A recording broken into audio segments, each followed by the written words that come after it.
Welcome to my channel. Cisco Linksys E3000 wireless and router setup. Content should include router, power adapter, Ethernet cable, setup CD, optional, and a quick start guide. Power off your modem. Use the Ethernet cable to connect the modem to the Internet port, yellow, on the E3000 router.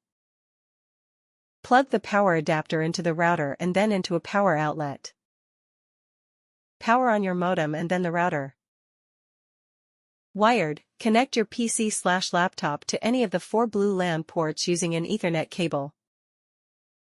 Wireless, connect to the default Wi-Fi network. SSID, usually Cisco plus last 5 digits of the router's serial number. Password, located on the router's label or in the manual. Open a browser and go to http://192.168.1.1 username, leave blank, password, admin. Set your SSID, network name, for both 2.4 GHz and 5 GHz bands.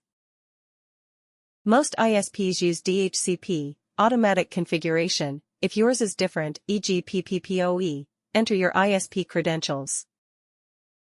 Use the new Wi-Fi network name and password to connect all your devices, phones, laptops, smart TVs, etc. Visit the Linksys support site to download the latest firmware and apply it via administration firmware upgrade. Thanks for watching.